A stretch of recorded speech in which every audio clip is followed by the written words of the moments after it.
ഇങ്ങനെയൊക്കെ ജീവിച്ച് അവനവൻ്റെ കാര്യം നോക്കി പോകുക എന്ന് മാത്രമല്ല, എല്ലാം വേണം ഒക്കെ തന്നെ ഇരിക്കുമ്പോൾ തന്നെയും ഈ ക്രിസ്തുവിൻ്റെ സ്നേഹം മറ്റുള്ളവരിലേക്ക് പങ്കുവെച്ചു കൊടുക്കാനുള്ള ഒരു ദൈവവിളിയും കൂടി നമ്മുടെ ജീവിതത്തിലുണ്ട്. അതും കൂടി നമ്മൾ തിരിച്ചറിയണം.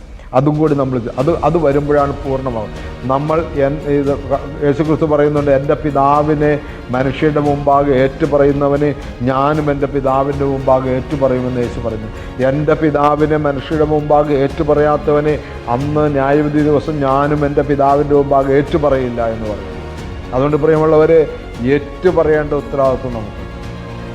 അതുകൊണ്ട് നമ്മളെയും ഈ അപ്പോസ്തലന്മാരെ വിളിച്ചതുപോലെ ശിഷ്യരായി വിളിച്ചിരിക്കുകയാണ്. ശിഷ്യരായി യേശു മരിച്ചു ഉയർത്തെഴുന്നേറ്റതിന് ശേഷം ശിഷ്യന്മാരെ ഉത്തരവാദിത്തങ്ങൾ ഏൽപ്പിക്കുമ്പോഴും യേശു അവരുടെ വിശ്വാസക്കുറവിനെയും ഹൃദയകാഠിന്യത്തെയും കുറ്റപ്പെടുത്തിക്കൊണ്ടാണ് നിങ്ങൾ ലോകമെങ്ങും പോയി സുവിശേഷം അറിയിക്കാൻ പറഞ്ഞിട്ടുള്ളത്. അതുകൊണ്ട് പ്രിയമുള്ളവർ, മർക്കോസിന്റെ സുവിശേഷം അതിൻ്റെ 16-ാമത്തെ അധ്യായത്തിൽ നമ്മൾ അങ്ങനെയാണ് വായിക്കുന്നത്, കുറ്റപ്പെടുത്തിയെന്ന്.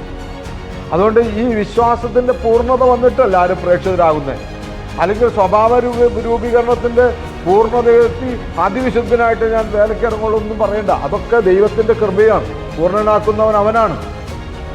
വിശ്വാസത്തിൻ്റെ നായകനും പൂർത്തി വരുത്തുന്നവനുമായ ക്രിസ്തുവിനെ കണ്ടുവേണം ഓടാനെന്ന് പൗലോസ് പറയുന്നത് അതാണ്.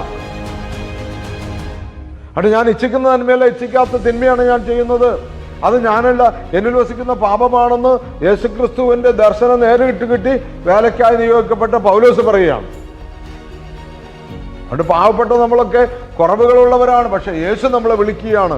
ആ കുറവിൽ നീ യേശുവിനെ പറയാം. അപ്പം രണ്ട് കാര്യം അങ്ങനെ പറയുമ്പോൾ, ഒന്ന്, നാം പൂർണ്ണനാകാനുള്ള ആഗ്രഹം നമ്മുടെ ഉള്ളിലേക്ക് വരും. എൻ്റെ ഇനി ഒന്നും ഉണ്ടാവില്ല.